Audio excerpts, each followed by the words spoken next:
আসসালামু আলাইকুম রহমতুল্লাহ। প্রিয় দর্শক শ্রোতা মণ্ডলী, ফিলিস্তিন সলিডারিটি মুভমেন্ট এর পক্ষ থেকে গত 12ই এপ্রিল একটি প্রোগ্রাম আয়োজন করা হয়েছে সোহরাওয়ার্দী উদ্যানে। আয়োজন করা হয়েছে যে আয়োজনের ভিতরে সমস্ত ওলামায়ে কেরামকে একই প্ল্যাটফর্মে আনা হয়েছে। কিন্তু দুঃখজনক বিষয় হলো সত্য যে এই প্রোগ্রামের ভিতরে বাংলাদেশের বৃহত্তর অন্যান্য ওলামায়ে কেরামদেরকে আনা হয়নি। এটি খুবই দুঃখজনক ছিল। তো এটাকে কেন্দ্র করে অন্যান্য ওলামায়ে কেরামরা তারা চিন্তা করতেছেন যে এই বিষয়কে সামনে রেখে তারা সোহরাওয়ার্দী উদ্যানে আরও একটি প্রোগ্রাম করবে। কিন্তু এখানে আমি তাদের কিছু পরামর্শ দিব যারা আগামীতে এই প্রোগ্রামটি আয়োজন করতেছেন বা সেখানে যে সমস্ত সুন্নি ভাইদেরকে ঐক্যবদ্ধ করার প্ল্যাটফর্ম করছেন। আমি তাদেরকে বলতে চাই যে আপনারা যদি উদার মন মানসিকতার পরিচয় না দেন তাহলে আপনারা আবার ঘরের ভিতরে আবদ্ধ হয়ে থেকে যাবেন। আপনাদেরকে ঘর থেকে আর বের করা লাগবে না। মানুষ আপনাদেরকে এমনিতে ভুলতে বসেছে। যেখানে সমস্ত ওলামায়ে কেরামরা ঐক্যবদ্ধ হচ্ছেন, তারা সেখানে আলাদাভাবে প্রোগ্রাম করার প্ল্যান করতেছেন। আমি অনুরোধ করব যারা এই সামনের প্রোগ্রামটি অ্যারেঞ্জ করতেছেন, আপনারা আজহারিকে দাওয়াত দিবেন, আপনারা আহমদুল্লাহ সাহেবকে দাওয়াত দিবেন, আপনারা মামুনুল হক সাহেবকে দাওয়াত দিবেন, আপনারা মাহফুজুল হক সাহেবকে দাওয়াত দিবেন, আপনারা আল্লামা আব্দুল মালেক সাহেবকে দাওয়াত দিবেন।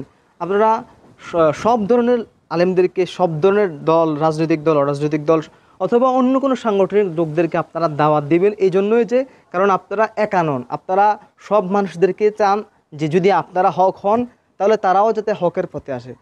এটা যেহেতু আপনারা চাচ্ছেন, কিন্তু আমি সেখানে কিছু সমস্যা দেখতে পাচ্ছি যে যারা সেখানে লিড দিচ্ছে এবং যারা সেখানে লিড দিবে সুন্নি ভাইদের নেতৃত্বে, ওনাদেরকে নিয়ে মানুষের অনেক সমস্যা রয়েছে। কারণ মানুষরা দেখতে পেয়েছে তারা সোশ্যাল মিডিয়াতে গান বাজনা করে, নাচানাচি করে, তারপরে ভণ্ডামি করে করে তারা কি হয়েছে, সোশ্যাল মিডিয়াতে ভাইরাল হয়েছে। তারা বাস্তবিক পক্ষে রাহবার হওয়ার যোগ্যতা রাখে না।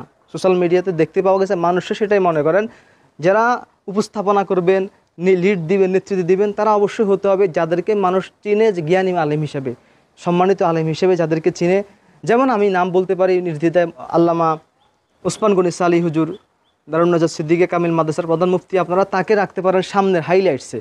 এবং মুস্তফা আজহারি সাহেব, হাসান আজহারি সাহেব, ওনাদেরও অনেক সম্মান রয়েছে, ওনাদেরকে আপনারা হাইলাইটস রাখতে পারেন।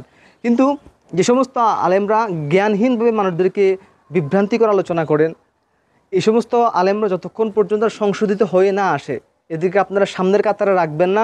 সেজন্য অনুরোধ করব, আপনারা যে প্রোগ্রামটি অ্যারেঞ্জ করেছেন সেখানে আপনারা সব ধরনের আলেমদেরকে দাওয়াত দিবেন। সুন্নি ভাইয়েরা অভিযোগ করেছে তাদেরকে বিভিন্ন প্রোগ্রামে সামনে আনা হয় না। এটা আমিও অনেক দুঃখ প্রকাশ করছি, কারণ সব দলের নাম নেওয়া হলো, সুন্নি ভাইদের নাম নেওয়া হচ্ছে না। সুন্নিদের মাঝে বিভিন্ন ক্যাটাগরি আছে, বিভিন্ন ভেরিয়েশন আছে, কয়েকটা ভেরিয়েশন আছে। আমরা জানি যে সারসিনা, ফুরফুরা, জোনপুর, সোনাকান্দা, ফুলতলি, এরা যে সুন্নত অবলম্বন করে, সুন্নত এবং আহলুস সুন্নাত ওয়াল জামাতকে অনুসরণ করে, অন্যান্য যারা সুন্নি দাবিদার তারা কিন্তু সেটা অনুসরণ করে না। অনেকের মাঝে বিভিন্ন বাতিল আকিদা, ভ্রান্ত আকিদা, মাজার কেন্দ্রিক ভণ্ডামিও আছে এবং রাসূল সাল্লাল্লাহু আলাইহি ওয়াসাল্লামকে হাজির নাজির কেন্দ্রিক ভ্রান্ত আকিদাও রয়েছে। সেক্ষেত্রে আমি দেখতে পেয়েছি যে এই বিষয়ে যদিও বা কোনো জাতীয় ইস্যু আসে, তখনও কিন্তু এই হক্কানি দলগুলোকে সাংগঠনিকভাবে এদেরকে বা দলীয়ভাবে হোক বা বিভিন্নভাবে হোক এদেরকে সাইড করা হয়, এদেরকে এড়িয়ে যাওয়া হয়, এদেরকে পাশ কাটিয়ে যাওয়া হয়। এটি আমি খুবই কষ্ট পেয়েছি, দুঃখ পেয়েছি। এখন আরেকটা মজার বিষয় হচ্ছে, এবং চট্টগ্রামের সুন্নি ভাইয়েরা আছেন, আপনাদের আলেমরা যারা তরুণ আলেম রয়েছে, ওনারা যখন মিজানুর রহমান আজহারী সাহেবের সাথে একটা প্রোগ্রাম করেছিল, তখন আপনারা তাকে বললেন যে সে কেন আমাদের অনুমতি না নিয়ে সেখানে প্রোগ্রামে গিয়েছে। ফলে আপনারা তাদেরকে কাফের ফতোয়া দিয়েছেন এবং গোস্তাকে রাসূল ফতোয়া দিয়েছেন যে গোস্তাকে রাসূলের অবমাননাকারী, রাসূলের অপমানকারীর সাথে যারা সম্পর্ক রাখে তাদেরকেও আপনারা কাফের বলেছেন। ফলে হাসান আজহারী খুবই কষ্ট পেয়েছে এবং মুস্তফা আজহারী তিনি বাংলাদেশ থেকে অলরেডি চলে গিয়েছেন মালয়েশিয়াতে। তো এই তরুণ আলেমদেরকে আপনারা যেভাবে হয়রানি করেছেন, ভবিষ্যতে কি এই তরুণ আলেমরা তারা কি আর এগিয়ে আসবে?